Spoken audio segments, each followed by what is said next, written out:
자, 그러면 계속 보도록 하죠. 자, 여러분들께서 이제 보셔야 될 게 74페이지에 양도소득세가 나와 있죠. 자, 우리 양도소득세는 아까 말씀드렸던 것처럼 개인이 부동산 등을 양도했을 때 내는 세금이 양도소득세다.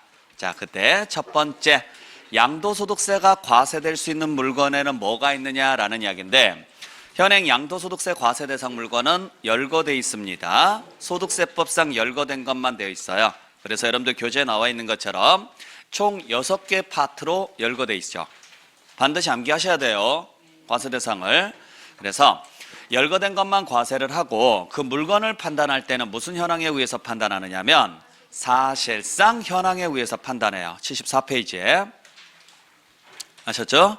자, 그래서 요걸 반드시 여러분께서 외우셔야 되는데, 현행 양도소득세 과세 대상 물건이 뭐가 있느냐면 부동산, 부동산에 관한 권리, 기타 자산, 신탁수익권, 그 다음에 주식, 파생상품이 있습니다. 총 5개요. 6개. 일단 앞자만 따서 부부, 기신, 주파 하고 외워주세요. 부동산, 부동산에 관한 권리, 기타 자산, 신탁수익권, 주식, 파생상품. 됐나요? 자, 그 중에서 주식하고 파생상품은 어차피 내년부터 없어지니까 일단 놔두시고, 자, 우리가 1번부터 4번까지는 좀 알고 계셔야 되는데, 자, 일단 부동산을 양도를 하면은 일단 무슨 세금을 내요? 양도소득세가 나옵니다. 그때 부동산이라고 이야기하면은 뭘 이야기한다? 토지나 건물을 이야기하는 거예요. 문제는 부동산 외에도 양도소득세가 과세되는 게 있다.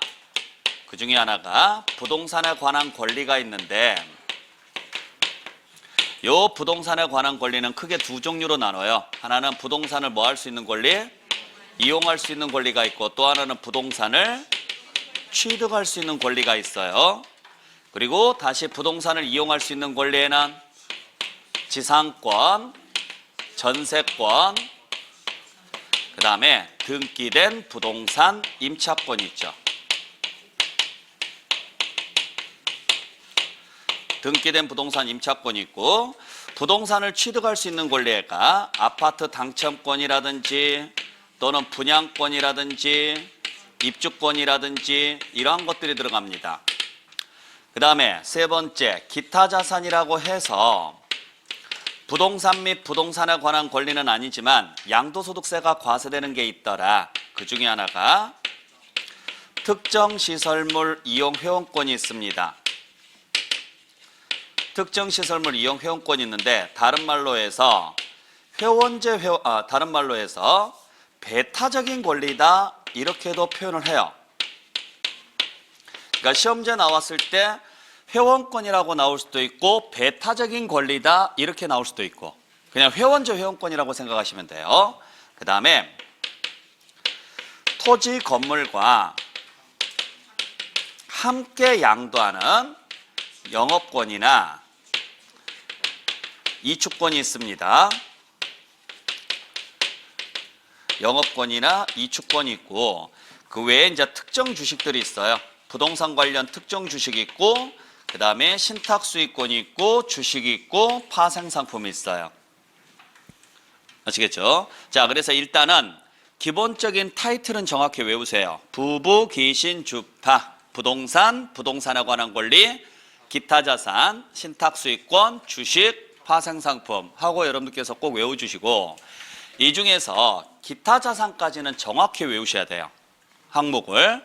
자, 그래서 부동산에는 토지 건물이 들어간다는 건 잘 알고 계시죠? 뭐 이건 별 문제가 없고, 문제는 부동산에 관한 권리 중에 부동산을 이용할 수 있는 권리가 있어요.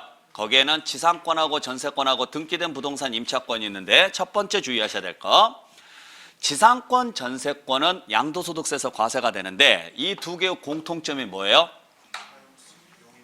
용익물권이라는 거예요. 용익물권. 근데 민법상으로 따지면 용익물권이 몇 개 있어요? 3개가 있어요. 지지전이죠? 네, 지상권, 전세권 말고 하나가 더 있죠. 지역권이 있습니다. 근데 지역권은 열거돼 있다, 안 돼 있다? 안 돼 있어요. 그래서 일단 첫 번째, 지역권은 과세한다, 안 한다? 안 합니다. 지역권을 써놨는데 거기에 X표 치라고요.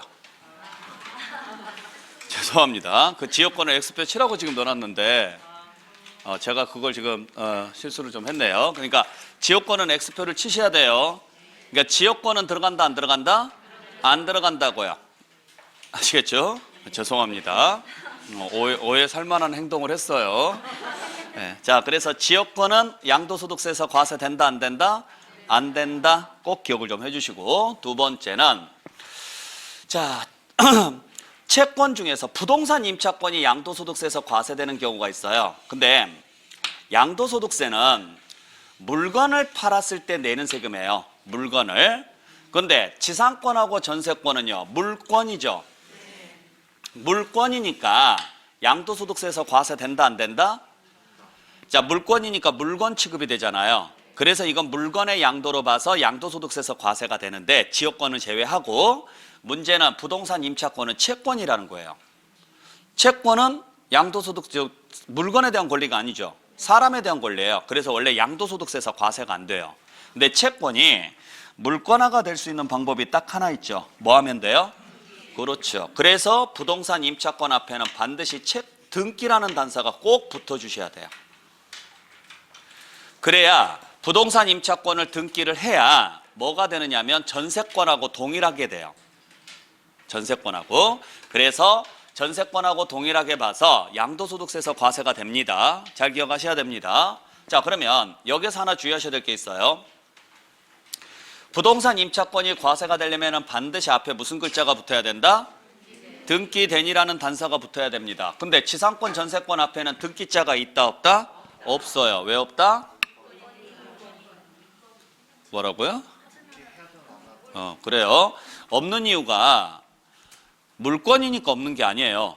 물건이니까 없는 게 아니라 여러분들 잘 생각하셔야 될 게 뭐냐면, 물건이니까, 즉 다시 말해서 등기가 되어 있으니까 물건인 거예요? 물건이니까 등기를 할 수 있는 거예요? 그래요. 물건이니까 등기를 할 수 있는 거지, 등기가 되어 있으니까 물건인 게 아니라고요. 무슨 말인지 아시겠어요? 자, 물건이니까 등기를 할 수 있다. 이 말은 바꿔서 말하면 등기를 안 할 수도 있다는 이야기예요. 근데 문제는 지상권, 전세권은 물건이죠? 등기를 하든 안 하든 상관없어요. 그래서 앞에다가 등기라는 글자를 안 쓴 거예요.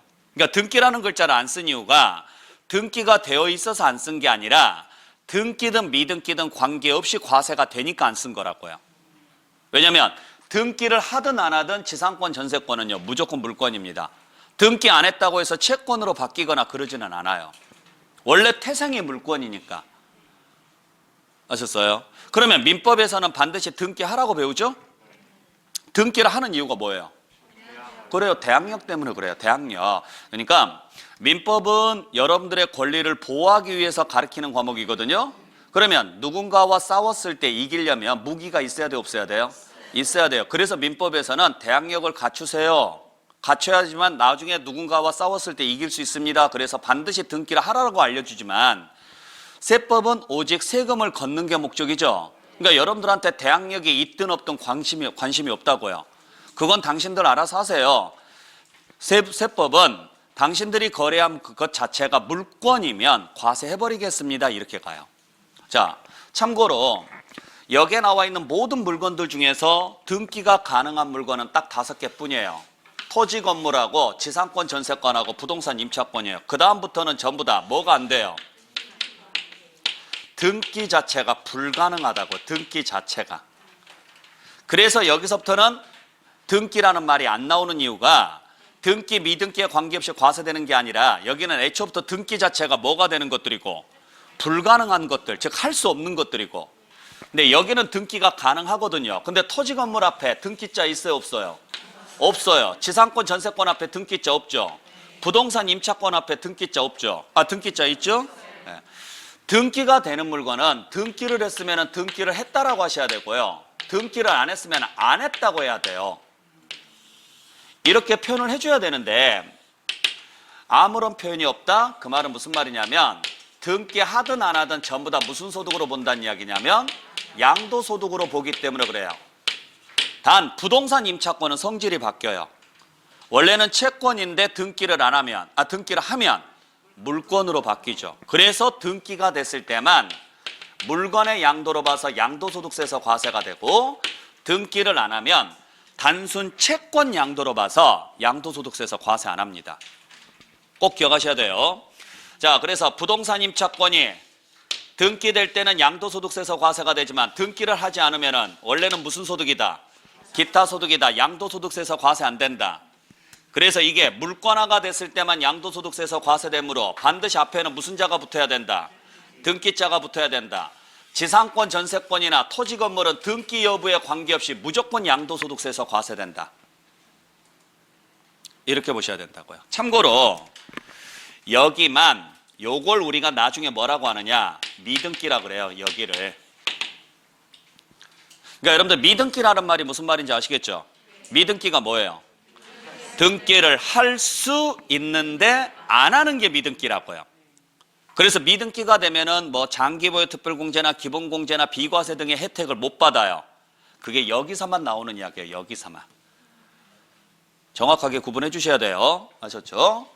자, 두 번째는 부동산을 취득할 수 있는 권리도 있는데 여기에 들어가는 항목들은 저 한 번 정도는 봐주셔야 돼요. 아파트 당첨권, 분양권, 입주권 이런 것들 뿐만 아니라 토지 상환채권, 주택 상환채권 이런 것들도 있고, 그 다음에 매매계약을 체결한 자가 계약금만 지급한 상태에서 양도하는 권리 등이 있습니다. 특히 토지 상환채권이나 주택 상환채권 같은 경우 시험지에 가끔 나와요. 그러니까 이것도 채권은 채권인데 앞에 무슨 자가 붙었어요? 토지로 상환하거나 주택으로 상환할 수 있다라고 붙어 있잖아요. 그래서 이건 채권으로 안 보고 토지나 주택으로 봐요. 그래서 양도소득세에서 과세가 되는 거고, 매매계약을 체결한 자가 계약금만 지급한 상태에서 양도하는 권리는 분양권하고 똑같아요. 계약금만 걸어요. 그리고 거기에서 피받고 팔아요. 이런 경우들도 많이 있다라는 거죠. 그것도 전부 다 취득할 수 있는 권리입니다. 자, 그 다음에 우리가 기타 자산에는 뭐가 있느냐. 일단 회원권이 들어가는데, 시험지에서 아까 말씀드렸던 것처럼 그냥 회원권이라고 나올 수도 있지만은 배타적인 권리라고 나올 수도 있으니까 배타적으로 이용할 수 있다라고 문장이 나오면 아, 이건 회원권이구나 라고 알고 계셔야 돼요. 그러니까 우리가 가장 대표적인 게 골프회원권이죠. 그러니까 골프회원권 같은 경우 피가 붙어요, 안 붙어요? 붙어요. 골프회원권 같은 경우 피 굉장히 비싸게 붙습니다. 여러분들 골프회원권이 비싼 게 얼마 정도 하는지 아세요? 얼마 정도 할 것 같아요? 제일 비싼 게 20억 넘습니다. 제일 비싼 건 20억 넘어요. 지금은 더 올랐대요. 회원권 자체가 지금은 더 올라서. 그러니까 그걸 구매를 하고 싶은 사람들이 되게 많아요. 근데 골프 회원권은 글자 그대로 회원권일 뿐이지만 그게 있으면 그 골프장을 이용할 수 있잖아요. 그렇기 때문에 이건 피가 붙는 거고, 그건 골프장을 이용할 수 있는 권리를 파는 걸로 봐요. 그래서 그것도 양도소득세에서 과세가 되고, 자, 이제 문제가 되는 것은 얘들이에요. 영업권하고 이축권입니다. 영업권하고 이축권은 물권이다, 아니다? 아닙니다. 그래서 원래 영업권이나 이축권은 양도소득세에서 과세가 안 돼요. 기타 소득인데 이게 양도소득세랑 양도소득세에서 과세되는 경우가 딱 하나 있어요. 어떻게? 토지 건물과 함께 팔았을 때요. 그러니까 영업권이 뭔지는 아시겠죠? 권리금이거든요. 권리금. 이축권은 옮겨서 지을 수 있는 권리고요. 근데 이게 물권은 아니에요. 물권은 아니고 그렇다고 해서 채권도 아니에요. 그냥 단순 권리예요. 그리고 얘들은 등기가 불가능해요. 그러니까 부동산 임차권은 그나마 임차권 등기 명령제도에 의해서 등기가 가능하니까 등기를 하면 되지만 얘들은 등기 자체가 불가능하니까 등기를 할 수가 없어요. 그래서 아예 뭐랑 같이 파시라고요? 토지 건물과 같이 팔면 토지 건물의 일부로 봐요. 그래서 양도소득세에서 과세가 돼요. 근데 만약의 경우에 토지 건물과 같이 파는 게 아니라 따로 단독으로 양도를 하거나, 즉 분리해서 양도를 하거나 아니면 별도로 신고를 넣거나 따로 구분해서 신고를 넣거나 그러면 그때는 양도소득으로 안 보고 뭘로 보느냐? 기타 소득으로 봅니다. 이것도요. 자, 그래서 우리 시험지에서 만약에 이쪽 부분에서 시험지 나오게 되면은 임차권하고 영업권하고 이축권은 100% 시험지 나와요. 이 부분에서 시험지 나오면. 아시겠죠? 자, 그래서 부동산 임차권이 양도소득세에서 과세되려면 반드시 뭐가 돼야 된다? 등기가 되어 있어야 된다. 영업권이나 이축권이 양도소득세에서 과세되려면 반드시 어떻게 해야 된다? 토지 건물과 함께 양도했을 때 뿐이다. 토지 건물과 함께. 아셨어요? 네. 꼭 기억을 해주시고, 그 다음에 추가해서 용익물권, 지지전 중에서는 어디까지만 과세가 된다? 지상권하고 전세권만 과세가 되지 지역권은 과세되지 않는다. 꼭 기억을 해주시고, 요건 필수 항목. 이제 그 외에 나머지 것들은 여러분들이 조금 더 신경 써서 보시면 되고요. 반드시 기억하셔야 됩니다, 이거. 자, 그러면 이 물건들을 두 번째 뭐 했을 때? 양도했을 때 내는 세금이 무슨 세금이다? 양도소득세다. 그러니까 양도소득세가 나오려면 전제 조건이 두 가지가 필요해요. 첫 번째는 열거된 자산에 들어가야 돼요. 두 번째는 그 행위가 무슨 행위에 들어가야 돼요? 양도행위에 들어가야 된다고. 양도행위에.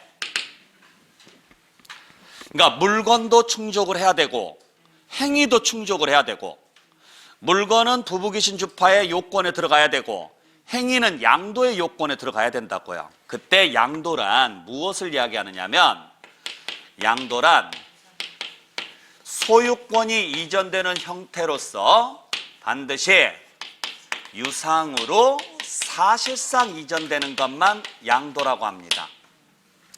그러니까 양도 행위가 되려면 반드시 유상 이전이어야 돼요. 즉 뭐가 있어야 된다는 이야기예요? 대가가 있어야 된다는 이야기예요. 공짜는 안 돼요. 그리고 그게 어떻게 이전돼야 돼요? 사실상 이전돼야 돼요. 사실상. 그러니까 꼭 등기가 넘어가야 돼요? 안 넘어가도 돼요? 안 넘어가도 돼요. 등기에 관계없이, 소유권 등기에 관계없이 사실관계를 가지고 따지겠다고요. 사실관계를.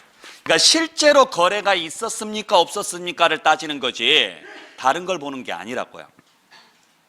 자, 그래서 양도소득세는 법률에 의해서 열거된 자산을 유상으로 사실상 이전했을 때 내는 세금이 양도소득세입니다. 이렇게 보시면 돼요. 그러면 반대로 소유권이 이전이 됐어요. 소유권이 이전됐음에도 불구하고 양도로 보지 않는 경우가 있다고요. 소유권이 이전됐음에도 불구하고 어떤 경우가 있느냐? 양도로 보지 않는 경우. 첫 번째는 무상 이전은 양도 아닙니다. 왜? 유상 이전만 양도라 그랬으니까. 아셨어요? 그래서 우리가 무상 이전은 뭐라고 하느냐? 상속이나 증여라고 하고, 이때는 이 글자가 들어가는 세금을 내요. 그러니까 무슨 세금이 나와요? 상속세나 증여세가 나오는 거죠. 상속세나 증여세. 그래서 다시 한번 말씀드릴게요. 잘 기억하셔야 돼요. 갑이라는 분이 을이라는 분에게 건물을 팔았어요. 그러면 보통 파는 사람이 내는 세금이 무슨 세금이다? 양도소득세입니다. 파는 사람이 내는 세금이 양도소득세고, 사는 사람이 내는 세금이 뭐예요? 취득세예요. 사는 사람이 내는 세금이 취득세인데, 양도소득세를 글자 그대로 해석을 하라고요. 양도소득세라는 세금은 어떤 세금이냐? 누구한테? 양도한 사람한테 뭐가 발생했을 때? 소득, 즉 이익이 발생했을 때 나오는 세금이라고요. 그러면 이분한테 이익이 생기려면 물건을 주기만 해야 돼요? 받아온 게 있어야 돼요? 그렇죠. 뭔가를 받아온 게 있어야 되겠죠. 이렇게 대가성 있는 거래를 우리는 무슨 거래? 유상거래라 그래요. 그러니까 양도소득세는 유상거래일 때만 나올 수 있는 거죠. 그죠? 자, 만약의 경우에 갑이라는 분이 을이라는 분에게 건물을 팔았는데 을로부터 아무런 대가를 받지 않더라. 그러면 갑의 입장에서는 소득이 발생할 수가 없어요. 그냥 주기만 했으니까. 그러니까 양도소득세가 나올 수가 없다고요.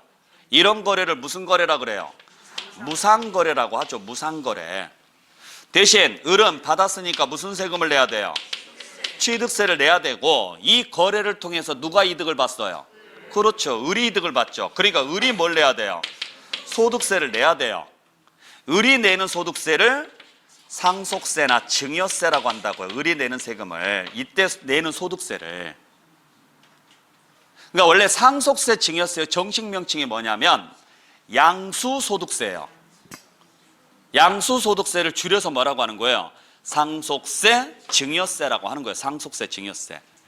그래서 여러분들께서 보시면은 아시겠지만은, 자, 취득세는 어떤 식으로 거래하든지 간에 관계없이 무조건 취득세는 내야 됩니다. 그래서 제가 취득세 시간에 뭐라고 했느냐, 취득이란 유상, 무상, 원시 모든 취득을 말한다. 그러니까 어떠한 식으로 취득하든지 간에 관계없이 일단은 무슨 세금은 내야 된다? 취득세는 내야 됩니다. 단지 그게 유상 취득으로 볼 거냐 무상 취득으로 볼 거냐에 따라서 뭐가 달라질 뿐이에요? 세율이 달라질 뿐이죠. 세율이.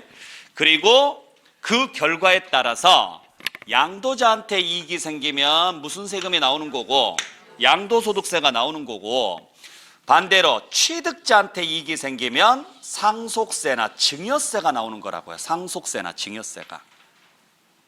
그래서 거래가 발생하게 되면 기본적으로 세금은 두 개예요. 그 중에 하나는 무조건 취득세예요. 그리고 나머지 하나가 양도소득세가 나올 수도 있고 상속세나 증여세가 나올 수도 있다. 그렇게 알고 계셔야죠. 아셨죠? 항상 이 그림을 여러분께서 정확하게 알고 계셔야 돼요. 그러니까 상속세나 증여세는 다 왜 내는 세금이냐? 상속이나 증여를 통해서 뭐가 생겼기 때문에 내는 세금이에요? 이익이 생겼기 때문에 내는 세금이에요. 그러니까 상속을 받았기 때문에 내는 세금은 뭐고? 취득세고, 그 결과 이익이 생겼기 때문에 내는 세금이 상속세고, 증여를 받았기 때문에 내는 세금이 취득세고, 그 결과 이익이 생겼기 때문에 내는 세금이 증여세라고요. 아시겠어요? 요걸 구분 잘 하셔야 돼요. 두 번째는 형식상으로 이전을 했다. 즉 실제로는 거래를 안 했지만 형식적으로 거래한 것들, 가장 대표적인 게 신탁이나 담보나 이러한 것들이 있죠. 그러니까 신탁이나 담보 둘 다 공통점이 뭐예요? 맡기는 거지 파는 게 아니죠. 그렇기 때문에 이건 양도다 아니다? 아닌 거예요. 또 세 번째는 무효나 취소 사유로 인해서 애초부터 거래가 없었던 게 돼버리면 그때는 양도로 보지 않습니다. 그래서 우리 시험지에서 양도로 보지 않는 것에 가장 대표적으로 잘 나오는 단어가 무상이나 신탁이나 무효, 이 단어는 시험지에 잘 나와요. 이러한 것들. 자, 그래서 꼭 기억을 좀 해주시길 부탁드릴게요. 자, 그러면 우리가 양도로 보는 행위에는 뭐가 있느냐? 유상거래는 다 양도로 본다 그랬죠? 네, 유상거래는 전부 다 양도로 본다 그랬는데, 여기에는 뭐 매매뿐만 아니라 경매나 공매나 수용이나 교환이나 물납이나 또는 대물변제라든지 뭐 위자료라든지 현물 출자라든지 부담부증여라든지 이런 것들이 있다고요. 그러니까 대표적으로 우리가 시험지에 잘 나오는 것을 적어보면 이 정도 적어볼 수 있다라는 이야기지, 이거 말고도 수백 개, 수천 개가 있어요. 그러니까 중요한 것은 공짜가 아니면 전부 다 뭐로 보면 돼요? 양도로 보면 돼요. 공짜만 아니면. 근데 공짜라고 생각이 되면 다 양도가 아닌 거죠. 그러니까 공짜냐 아니냐 이걸 따지는 거예요. 쉽게 말하면 대가성이 있느냐 없느냐를 따지는 거고, 여기에 추가해서 강제냐, 자, 강제로 팔았느냐, 원해서 팔았느냐, 또 금전적 거래가 있었느냐 없었느냐 그런 건 안 물어봐요. 그러니까 여기서 대가라는 것은 꼭 금전을 말해요? 아니에요. 금전이 아니어도 돼요. 물건이어도 되고 노동력이어도 되고 다른 주식이어도 되고 상관은 없다고, 대가가. 그러니까 대가가 금전인 게 뭐예요? 매매, 경매, 공매, 수용이죠. 매매나 경매나 공매나 수용은 다 대가를 금전으로 받는 거잖아요. 교환은 대가를 뭘로 받아요? 물건으로 받는 거고, 현물 출자는 대가를 주식으로 받는 거예요. 주식, 출자니까. 대물 변제는요, 빚 갚는 거잖아요. 빚 갚는 거. 그러니까 공짜가 아니라는 거죠. 위자료도 손해배상 청구니까 공짜가 아니죠. 공짜만 아니면 다 유상거래로 취급을 하시면 돼요. 잘 정리해 주시길 바랍니다. 자, 그래서 양도소득세가 과세가 되려면은 일단 첫 번째 법률에 의해서 열거된 자산이어야 된다. 두 번째, 그걸 어떻게 이전해야 된다? 유상으로 사실상 이전했어야 된다. 꼭 기억하시길 바랍니다. 네. 자, 그러면 이 중에서 여러분들이 몇 가지 정리를 좀 해야 될 게 있어요. 우리 시험지에 잘 나오는 것들이 있는데 자, 75페이지로 갈게요. 자, 75페이지에 보시면은 우리가 몇 가지 지금 정리를 좀 하도록 하겠습니다. 우리가 양도로 보는 행위 중에서 가장 대표적으로 시험지에 잘 나오는 것 중에 하나가 뭐냐면 부담부 증여예요. 그래서 부담부 증여 문제가 나왔다. 부담부 증여 문제가 나오게 되면 여러분들께서는 일단 어떻게 구분하셔야 돼요? 채무에게 해당하는지 아닌지를 구분하셔야 돼요.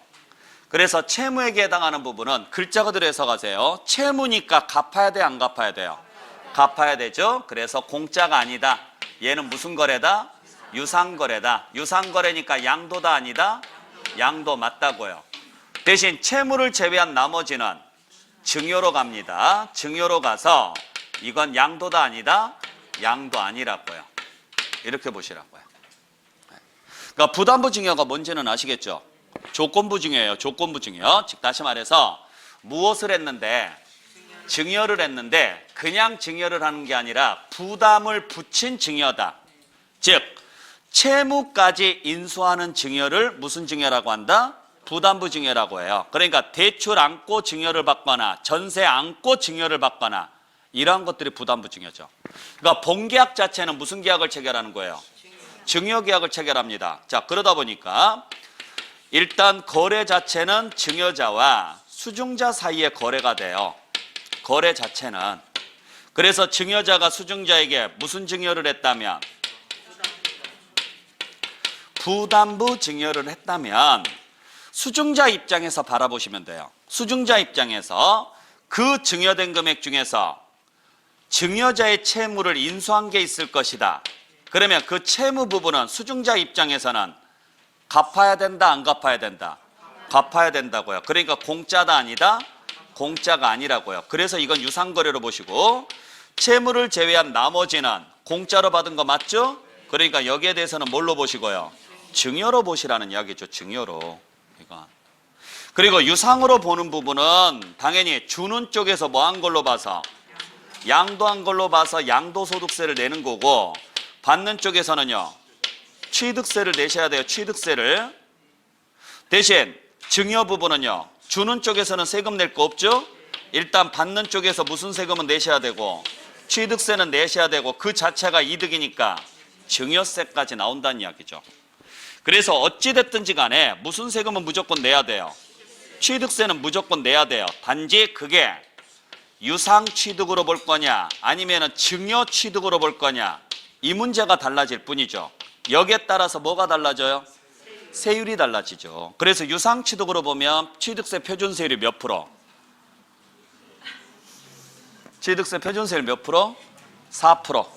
4%. 농지면 3%. 주택이면 1%부터 3%까지. 증여로 가게 되면 취득세 표준세율은 3.5%. 비영리 단체면 2.8%. 증여는 복받았다. 8.15 광복. 그런 역사가 있었어요. 네. 자, 거기에 관계없이 채무 부분은 증여자에게 무슨 세금이 나오고 양도소득세가 나오고 채무를 제외한 나머지는 수증자에게 무슨 세금이 나온다? 증여세가 나온다. 이렇게 보셔야죠. 그래서 다시 한번 말씀드릴게요. 제가 여러분들에게 건물 10억짜리를 드릴게요. 받을 거예요? 감사합니다. 받아줘서. 네. 자, 건물 10억짜리를 그냥 드릴게요. 받겠죠? 그냥 드린다고요. 자, 여기서 이제 말을 바꿔서 제가 이 건물을 담보로 해서 4억의 대출을 받은 게 있어요. 4억의 대출을. 그것만 갚아주시면 돼요. 받을 거예요, 안 받을 거예요? 받아요? 왜? 제가 건물 10억짜리를 드리는데 이 건물에 저당이 4억 잡혀 있는 게 있다고요. 그냥 그것만 갚아주시면 돼요. 받을 거예요, 안 받을 거예요? 왜 받아요? 6억이 남으니까. 누구한테? 그렇죠. 그러니까 여러분들은 6억에 대해서 뭘 내시면 돼요? 그래요. 증여세를 내시면 되는 거예요. 근데 얼마짜리를 받았어요? 10억짜리를 받았으니까 취득세는 10억 전체에서 대서 내시라고요. 그러면 나머지 4억이 비어 있잖아요. 그 4억은 제가 양도소득세를 내는 거라고요. 제가. 이렇게 가는 거라고요. 어렵진 않잖아요. 그죠? 자, 예를 들어서 20억짜리 아파트다. 20억짜리 아파트인데 12억 전세 끼고 증여를 받았다. 그러면 12억 부분은 주는 쪽에서 양도소득세. 나는 20억짜리 아파트를 받으면서 12억에 대한 보증금을 안고, 즉 다시 말해서 전세 보증금을 안고 받은 거잖아요. 증여를. 그러면 나한테 남는 돈은요. 나는 20억짜리 아파트를 받아서 12억만 갚아주면 돼요. 그럼 나한테 남는 돈은 8억이니까 나는 8억에 대한 증여세를 내는 거고, 일단 20억짜리를 받았으니까 20억에 대한 취득세는 따로 내셔야 되는 거고, 그런 식으로 간다 이야기예요. 그러니까 개념을 생각해 보시면 돼요. 여러분들께서 예를 들어서 뭐 대출이 끼어 있는 아파트를 자녀에게 증여를 한다거나 전세가 있는 아파트를 자녀에게 증여했을 때 여러분들이 내야 될 세금과 자녀가 내야 될 세금을 구분해 보시면 답은 그냥 떨어져요. 어려운 내용 아니에요. 이제 여기서 더 나가면 내용이 어려워지죠. 어려워지는데 안 나가려고요. 딱 이 정도에서 끝내려고요. 아시겠죠? 그러니까 이 그림만 정확하게 여러분들께서 연습을 해서 외워주시길 부탁드립니다. 아시겠나요? 그래서 부담부 증여가 나오면 항상 두 개로 나누어라. 채무 부분인지 아닌지로 나누어라. 채무 부분인지 아닌지로. 그래서 채무 부분에 해당한다면 뭘로 보시고? 양도로 보시고, 채무가 아니라면 양도다 아니다? 아닙니다. 잘 정리하셔야 돼요. 어려운 내용 아니니까 잘 정리하시길 바랍니다. 즉 채무라는 것은 갚아야 된다, 안 갚아도 된다? 갚아야 된다. 채무니까 갚아야 되니까 공짜다 아니다? 아니라는 거죠. 그러니까 그 내용 여러분들이 다시 한번 확인해 주시고, 자, 그 다음에 경매가 있습니다. 경매는 양도다 아니다? 경매는 무조건 양도예요. 경매는. 자, 경매는 무조건 양도입니다. 그것도 임의 경매가 됐든 강제 경매가 됐든 상관없습니다. 경매는 절대 공짜로 이루어지지 않기 때문에 무조건 뭘로 본다? 양도로 봅니다. 단 경매 중에서 딱 하나 양도로 보지 않는 게 있다. 어떤 경우? 자기가 재취득하면 양도 아닙니다. 그래서 경매가 나왔을 때는 다른 거 다 필요 없다. 뭐만 확인하자. 자기가 재취득했다라는 말이 있는지 없는지만 확인하자. 그러니까 결국에는 양도가 되려면 누구한테 팔으라고요? 타인에게 넘기라는 이야기예요. 타인에게. 네가 경매로 내놓고 네가 다시 경매로 받아가면 안 되지 않느냐 이야기예요. 아셨어요? 네. 자, 그 다음에 교환은 양도다 아니다? 교환은 무조건 양도입니다. 교환은. 교환이 공짜일 리가 없잖아요. 그래서 교환이 나오면 죽었다 깨어나도 뭘로 봐라? 양도로 보세요. 교환은.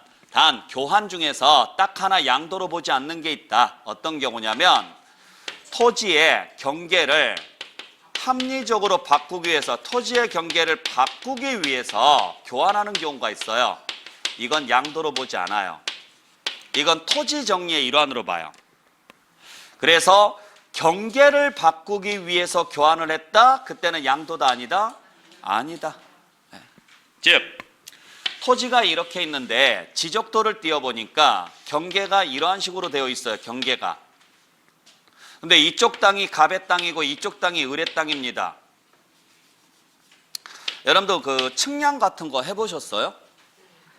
측량 같은 거 안 해보셨어요? 나중에 아마 여러분도 그 토지 측량 같은 경우 해볼 일이 그 기회가 있을 건데, 보통 상속을 받게 되면 측량을 해요.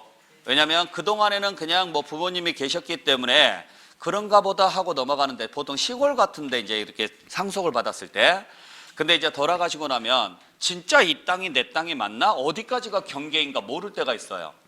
그러다 보니까 그냥 돈 들여서 측량을 할 때가 있는데 측량해 보면 정말 삐뚤삐뚤하게 나와요. 절대 반듯하게 안 나와요. 측량할 때. 그러다 보니까 갑과 을이 뭔가를 하기에는 애매하단 말이에요. 그렇죠? 그래서 서로가 합의를 봐요. 우리 그러지 말고 이렇게 자르자, 다시 경계를. 그래야 내가 여기서 뭘 하든 할 거 아니냐. 좋아, 그러면 이 땅 나 줘, 이 땅 네 가져. 이렇게 교환을 하면 과세 안 하겠다고요. 무슨 말인지 아셨죠? 그러니까 경계가 다시 어떻게 돼야 돼요? 바뀌어야 돼요. 경계가. 경계를 바꾸기 위해서 교환하는 경우는 양도로 보지 않습니다. 자, 그 다음에 양도담보라는 게 있어요. 양도담보. 글자 그대로 뭐예요?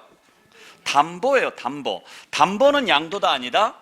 아닙니다. 담보라는 말이 무슨 말이에요? 맡기는 거예요. 맡기는 거. 그죠? 그러니까 이게 양도 일리가 없죠. 그래서 담보자가 나오면 양도 아니에요. 그러면 담보로 왜 맡겼을까요?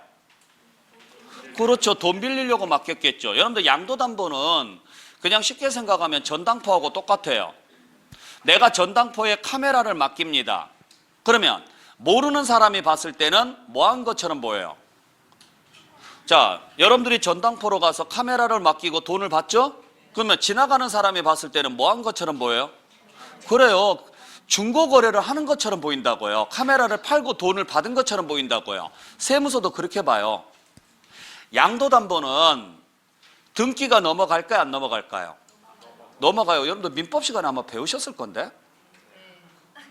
배웠죠? 네, 배웠을 거예요. 소유권이 넘어가요. 넘어가니까 등기부상으로는 소유권이 넘어가면서 뭐라고 적히는지 아세요? 등기부 원인이? 담보라고 안 적혀요. 매매라고 적혀요. 등기 원인에 담보라는 건 없어요. 그래서 매매라고 적혀요. 그러니까 세무서에서는 뭘로 의심하는 거예요? 양도인 것처럼 의심을 해요. 대신 두 사람 사이에 계약서를 쓰는 거죠. 담보계약서를. 그래서 세무서에서 신고하라고 통지서가 와요. 거래가 됐으니까 신고하셔야 됩니다 하고 통지서가 오거든요. 그러면 여러분들께서 담보계약서를 들고 가서 이건 양도담보입니다 하고 신고를 넣으셔야 돼요. 그러면은 양도가 아닌 걸로 전산 처리해 주는 거예요. 아, 이건 형식적으로만 소유권이 넘어갔지 실제로 파는 게 아니구나. 쉽게 말해서 물건을 담보로 대출을 받으면 뭐라 그래요?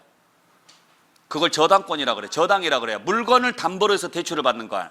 소유권을 담보로 해서 대출 받는 게 양도담보예요. 소유권을. 그러니까 소유권이 안 넘어가면서 내 이름으로 돼 있어요. 이 건물이 내 이름으로 돼 있으면서 저당만 잡히면 그게 저당.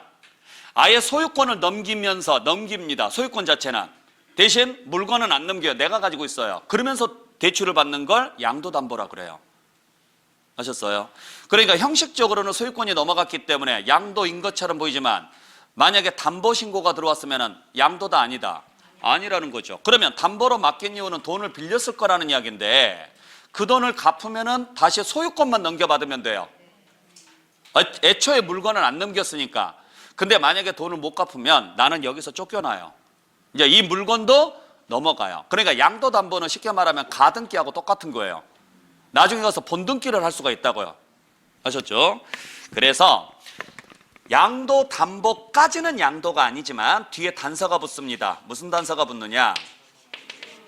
채무 불이행으로 인해서 변제 충당됐다 이렇게 문장이 나와요. 채무 불이행으로 인해서 변제 충당되면 그때는 양도입니다. 자, 그러니까 채무 불이행이 나와요. 그러면 대물변제로 보셔야 돼요. 대물변제. 그때는 양도다 아니다? 양도다. 그래서 나중에 문제 풀 때 담보가 보입니다. 채무 불이행자가 있는지 없는지 확인하세요 라고 말씀드릴 거예요. 정확하게 여러분들께서 알고 계셔야 되고. 자, 그 다음에 도시개발법에서 보시면 도시개발 사업하는 방식이 두 가지 방식이 있죠. 하나가 수용 방식이 있고 또 하나가요. 환지 방식이 있습니다. 수용 방식이 있고 환지 방식이 있는데 수용은 양도야 아니에요? 그래요. 수용은 무조건 양도예요. 양도라는 이야기는 유상거래라는 이야기예요. 그러니까 수용을 당하면 보상금을 받아야 안 받아요? 받으니까 얘는 무조건 양도예요. 문제는 환지 방식으로 도시개발 사업이 이루어졌을 때 환지 처분된 게 있고 보류지에 충당된 게 있어요. 환지 처분된 게 있고 보류지에 충당된 게 있는데 요건 양도 아니라고요. 환지 처분이나 보류지 충당은 양도 아닙니다. 자, 환지 처분이 무슨 말이에요? 그래요. 내 땅 다시 돌려받는 거예요. 그러니까 파는 거예요? 맡겨놓은 거예요? 맡겨놓은 거예요. 도시개발 사업하는 동안 잠시 맡겨놨다가 도시개발 사업이 끝나면 되돌려받는 거예요. 단 지목이나 지번이 변해서 오죠. 변해서 오니까 남의 걸 받는 것처럼, 즉 교환처럼 보여요. 나는 줄 때는 농지로 줬는데 받을 때는 상업용지로 받습니다. 그러면 농지랑 상업용지가 교환된 것처럼 보이지만 그게 아니라 농지로 줬는데 그게 상업용지로 변해서 다시 돌아오는 거라고요. 그러니까 양도다 아니다? 아니라고요. 그래서 제가 항상 말씀드리잖아요. 여러분들한테 늘 부탁드리는 게 제발 공법책에 이거 나와 있거든요. 수용, 환지처분, 보류지승 나와 있어요? 안 나와 있어요? 제발 거기에 동그라미 쳐놓고 양도다 아니다 좀 적어놓으세요. 어차피 세법 안 보잖아요. 16문제짜리 가지고 굳이 그렇게 노력할 필요는 없어요. 네. 자, 그 다음에 보류지에 충당을 했대요. 이 말은 무슨 말이에요? 기부하는 거예요. 기부. 내 땅 개발해줘서 고맙습니다. 고마우니까 내 땅의 절반을 사업비용이나 공공용지에 쓰라고 기부하는 게 충당이라고요. 그래서 우리가 환지 방식으로 도시개발 사업을 했을 때 내 권리 면적은 얼마예요? 50%예요. 내 권리 면적이. 그러니까 내가 환지로 맡겨놓은 토지의 절반만 내가 돌려받는 거라고. 내 권리 면적이 50%니까. 배웠죠? 그럼 나머지 50%는 기부를 해야 돼요. 그게 보류지예요. 보류지의 채비지. 그러니까 이건 기부니까 당연히 양도 일리가 없죠. 근데 환지 처분했을 때, 환지 처분으로 취득한 토지가 돌려받았을 때 감소된 경우가 있죠. 감소분. 이걸 뭐라 그래요? 감환지라고 합니다. 그러면 이 부분에 대해서는 보상 받아요, 안 받아요? 받죠. 그러니까 감소자가 나오면 양도라고요. 감소자가 나오면. 그죠? 이때 받는 보상금을 뭐라 그래요? 청산금이라고 하잖아요. 청산금. 그 다음에 보류지를 충당하는 게 아니라 보류지를 매각할 때가 있어요. 요건 양도입니다. 보류지를 매각하면 양도예요. 그러니까 보류지에 충당한다는 이야기는 기부한다는 이야기고, 보류지를 매각한다는 이야기는 사업비용이나 공공용지에 쓰고도 남은 토지를 그냥 파는다는 이야기예요. 파는 것은 당연히 양도가 맞죠. 이렇게 보셔야죠. 아시겠어요? 네, 꼭 기억을 좀 해주시고. 자, 그리고 다음 장에 넘겨서, 자, 우리 공유물 분할이 있어요. 공유물 분할도 좀 주의를 좀 하셔야 되는데, 자, 공유물을 분할을 합니다. 무슨 말이에요? 분할이 무슨 말이에요? 분할. 나누는 거죠. 파는 게 아니라 나누는 거라고요. 그래서 양도다 아니다? 양도 아닙니다. 아시겠죠? 그래서 공유물 분할은 양도가 아닌데, 문제는 분할하면서 내 지분이 뭐가 되느냐? 감소가 될 수가 있어요. 그러면 감소가 됐다는 이야기는 무슨 이야기예요? 팔았다는 이야기예요. 내 지분을. 그래서 감소자가 나오면 양도예요. 아시겠어요? 자, 이때 하나 주의하셔야 될 게 있어요. 공유물 분할은 두 종류로 나눕니다. 공유물 분할은 두 종류로 나누는데, 일단 공유물 분할을 했을 때 자기 지분에 해당하는 부분, 자, 자기 지분에 해당하는 부분은 양도 아니에요.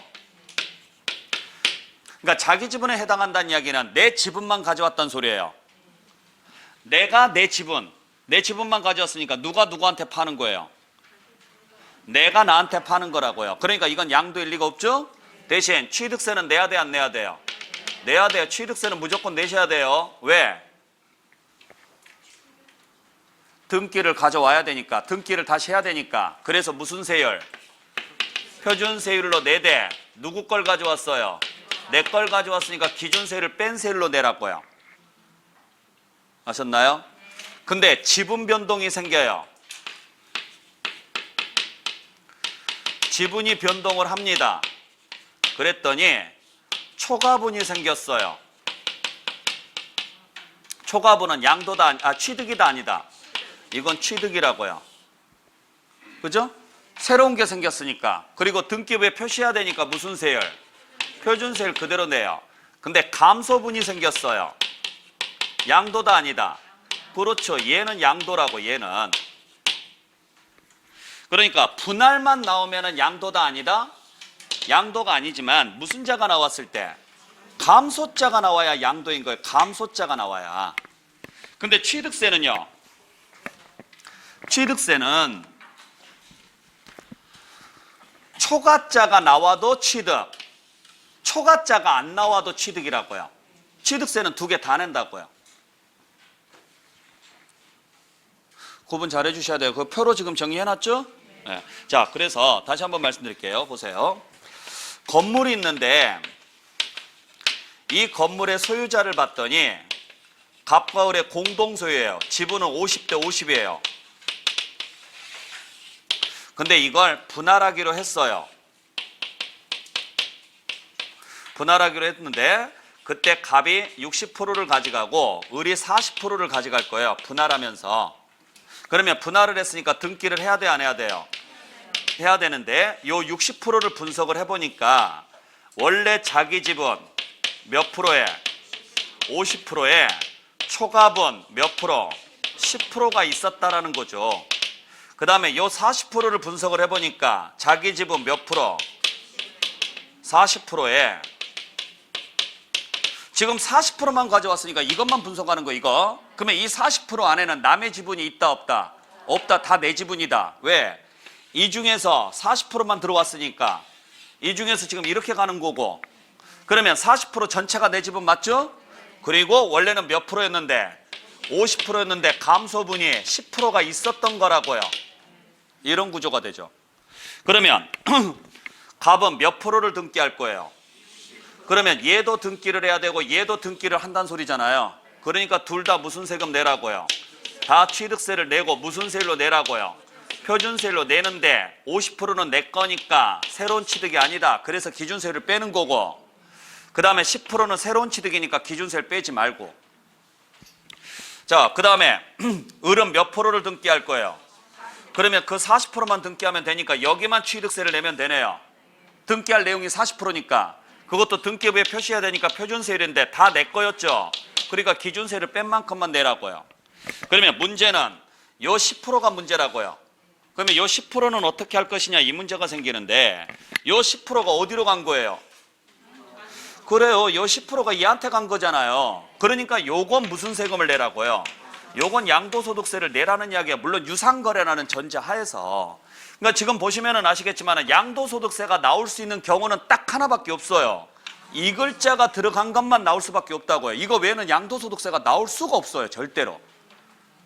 그래서 분할만 나오면은 양도다 아니다? 아니다. 분할만 나오면은 양도가 아니지만 무슨 자가 붙으면? 감소자가 붙으면은 양도라고요. 꼭 기억하셔야 돼요. 그에 반해서 취득세는요. 초과자가 있든 없든 무조건 취득세는 다 내라고요. 초과자가 있든 없든 자기 지분에 대해서도 취득세를 내고 초과분에 대해서도 당연히 취득세를 내라고요. 그래서 시험제 나왔을 때 공유물 분할로 인한 취득으로서 본인 지분을 초과하지 않았다 이렇게 문제를 내요. 그러면 본인 지분을 초과하지 않았다 이 말은 자기 지분만 가져왔다 이 소리거든요. 그러면 취득세 낸다 안 낸다? 내라고요. 자기 지분만 가져와도 취득세를 내라고요. 단지 뭐가 달라질 뿐이에요? 세율이 달라질 뿐이라는 거예요. 세율이. 이해되셨어요? 하지만 양도소득세는요. 자기 지분에 대해서는 양도소득세를 낼 이유가 없어요. 왜? 자기 지분은 누가 누구한테 준 거예요? 내가 나한테 주는 거니까 양도소득세를 낼 리가 없다고요. 양도소득세는 타인한테 넘어간 것만 내는 거예요. 그러니까 감소자가 나온 것만 양도소득세가 나올 수밖에 없지 않느냐 이야기죠. 무슨 말인지 아시겠어요? 네. 정확하게 이해하셔야 돼요. 이게 취득세에서 나오느냐 양도소득세에서 나오느냐. 양도소득세면 오히려 쉬운데 취득세랑 섞이게 되면 그때부터는 복잡해져요 이야기가. 그래서 지금 한꺼번에 정리를 해드리는 거니까 잘 확인하시길 바랍니다. 자, 그 다음에 마찬가지로 이혼 있죠? 네, 이혼했었을 때 재산 분할로 이전을 했느냐 위자료로 이전을 했느냐 이것도 여러분들께서 좀 보셔야 되는데, 자, 갑이라는 분이 을이라는 분에게 건물을 이전을 합니다. 근데 그 건물을 이전을 했을 때 그 이전의 원인이 재산 분할이라고 적혀요. 등기부에. 그러니까 건물을 이전하면서 무슨 등기를 했을까요? 소유권 이전 등기를 했을 거라고요. 소유권 이전 등기를. 근데 그 등기의 원인이 재산 분할이라고 적혀요. 그러면 해당 세무서나 지자체에서는 뭐라고 해석을 하는 거냐면, 을이 누구 명의로 돼 있는? 갑의 명의로 돼 있는 자기 재산을 돌려받는 걸로 본다고요. 재산 분할이 돌려받는 거라 그랬으니까. 그죠? 그러니까 부부였기 때문에 내 돈 주고 샀어도 네 명의로 해놓을 수 있잖아요. 근데 이혼했으니까 돌려달라고요. 그래서 청구하는 게 무슨 청구예요? 재산분할 청구예요. 그래서 재산분할 청구를 하면 분할 등기가 되는 게 아니라 이전 등기가 돼요. 이전 등기가. 이해되셨어요? 자, 그러면은 을의 입장에서는요, 받았어요, 안 받았어요? 가져왔죠. 가져왔으니까 취득이라고요. 취득세 내시라고요. 등기 받아와야 돼, 안 받아와야 돼요? 받아와야 돼요. 그러니까 무슨 세율로 내라고요? 표준세율로 내라고요. 근데 내 거 달라는 거예요? 네 거 내놓으라는 거예요? 내 거 달라는 거예요. 그래서 기준세를 뺀 만큼만 돼요. 그러면 반대로 갑의 입장에서는 파는 거예요? 돌려주는 거예요? 돌려주는 거니까 여기는 양도 일리가 없죠. 자, 근데 위자료라고 등기부에가 표시가 돼요. 그러면 위자료라고 등기부에가 표시가 되면 뭐라고 해석을 해야 되느냐? 갑이 손해배상 청구한 걸로 봐야죠. 보상 청구하는 거예요. 보상 청구. 네 때문에 내가 피해를 봤으니까 그만큼에 대한 보상을 해줘 라고 청구를 해서 받아왔다고요. 그러면 일단 받아왔어요, 안 받아왔어요? 받아왔으니까 취득세를 낼 것이고 내 거 달라는 거예요? 아니요, 네 거 내놓으라고요. 네가 잘못했으니까. 그러니까 등기를 할 때 새로운 취득이니까 기준세를 뺄 이유가 없는 거죠. 그리고 주는 사람 입장에서는 자기 걸 주는 거잖아요. 그냥 주는 거예요? 아니죠.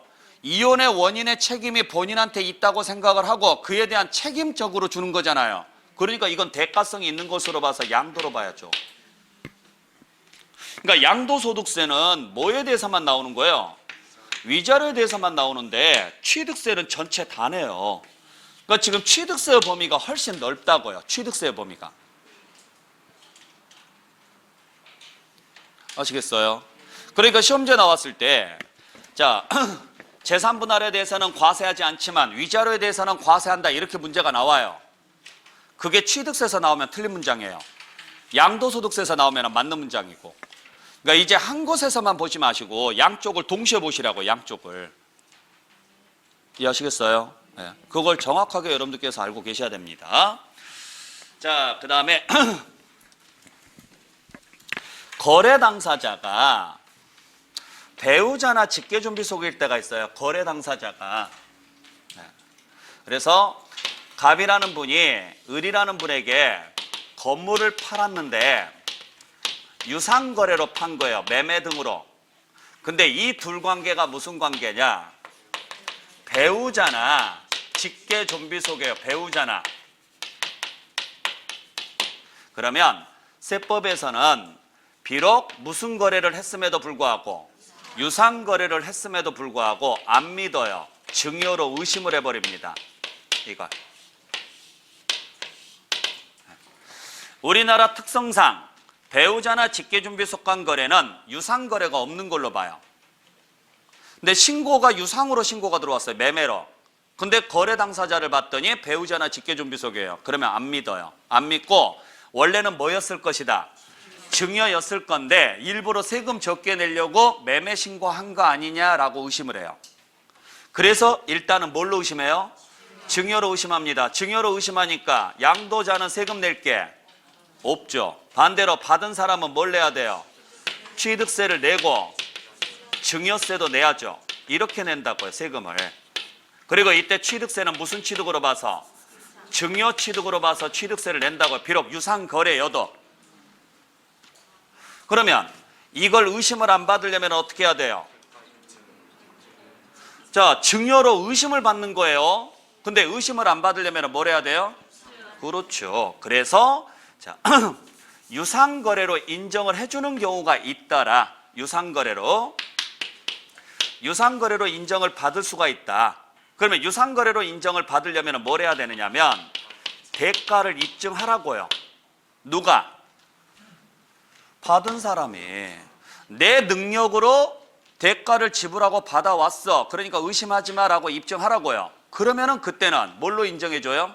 유상거래로 인정을 해주고, 유상거래로 인정을 받는다는 이야기는 주는 쪽에서 뭐 한 걸로 보고 양도한 걸로 봐서 양도소득세를 내고, 받는 쪽에서는요 취득세만 내면 되고, 그때 취득세는 무슨 취득으로 보라고요? 유상취득으로 보라고. 유상취득으로. 그래서 양도로 보려면, 자, 거래 당사자가 누구라면, 거래 당사자가 배우자나 직계준비속이라면 양도로 보지 않고 뭘로 의심한다? 증여로 의심을 한다. 증여로. 근데 무엇을 했으면? 대가를 입증했으면 그때는 양도로 본다고요. 양도로 본다는 이야기는요 유상취득으로 본다는 이야기예요. 어찌됐든지 간에 취득세는 무조건 내요, 안 내요? 내요. 단지 뭐가 달라질 뿐이에요? 세율이 달라질 뿐이고 취득세는 무조건 나오는 거고. 근데 입증 안 해도 되는 경우가 있죠? 경매나 공매에 의해서 거래가 되거나 파산 선고에 의해서 처분이 되거나 또는 교환이 되거나 이런 사유 등이 발생을 했다. 그러면 그때는 무조건 유상거래로 봅니다. 그러니까 경매나 공매나 파산 선고에 의해서 처분됐다. 다 어디에서 거래했다? 법원에서 거래했다. 법원에서 거래해서 하게 되면 법원에서 자체적으로 재산 내역을 확인을 해요. 확인을 하기 때문에 굳이 세무서에서 확인 안 해도 돼요. 정상거래로 인정을 해줘요. 또 교환을 했대요. 그러면 서로가 재산이 있다라는 걸 증명이 되는 거죠. 서로가 재산이 있어야 교환을 하는 거지. 재산도 없는데 교환했다라는 것은 말이 안 되니까. 그래서 교환을 하면 거래 당사자가 배우자나 직계준비속이어도 무슨 거래로 봐줘요? 유상거래로 봐서 양도로 본다 이야기죠. 꼭 기억하셔야 돼요. 이건 지금 취득세랑 여러분들께서 시험제 나왔을 때 섞어서 문제가 나오니까 지금 비교 정리를 해드리는 거예요. 그러니까 부담부 증여, 또 배우자나 직계준비속 간 거래, 이혼, 공유물 분할, 이게 취득세랑 양도소득세에서 섞여서 문제가 나오면 헷갈리니까 같이 지금 정리를 해드리는 거라고요. 잘 보시길 바랍니다. 자, 그래서 여기까지가 여러분들이 보셔야 될 내용이고, 그러면 법률에 의해서 열거된 자산을 유상으로 사실상 이전했으면은 양도소득으로 보고 양도소득세를 내야죠. 여기까지 이해하시겠어요? 자, 그래서 양도로 보는 개념에서 지금 칠판에 정리한 것들은 시험지에 잘 나오니까 꼭 기억하시기 바랍니다. 자, 다시 한번 정리할게요. 부담부 증여가 나왔다. 그러면 채무액인지 아닌지를 구분해서 채무 부분은 양도로 보고 채무가 아닌 부분은 증여로 봐라. 그 다음에 경매는 무조건 뭘로 본다? 양도로 보되 무슨 단어가 나오면? 자기가 재취득했다라는 말이 나오면 양도가 아니다. 교환은 무조건 양도다. 다만 무슨 단어가 나왔을 때? 토지의 경계를 바꾸기 위해 이렇게 나오면 양도가 아닌 거고, 담보가 나오면 양도가 아니지만 무슨 단어가 나오면? 채무 불이행이 나오면 양도고. 아셨죠? 자, 환지 처분은 양도다 아니다? 아니다. 단 무슨 단어가 나오면? 감소자가 나오면 양도고, 보류지 충당은 양도가 아니다. 대신 보류지를 매각하면 양도다. 공유물 분할은 양도다 아니다? 아니다. 단 감소자가 나오면 양도고. 아셨죠? 이혼했을 때 재산 분할은 양도가 아니지만 위자료는 양도다. 그리고 배우자나 직계준비속 간 거래는 양도로 보지 않지만 대가를 입증했거나 또는 경매, 공매, 파산 등에 의해서 처분이 됐다면 그때는 양도로 본다. 양도로 본다는 이야기는 반대쪽에서 취득세에서 무슨 취득으로 본다? 유상 취득으로 본다. 그렇게 해서 같이 정리해 주시라고요.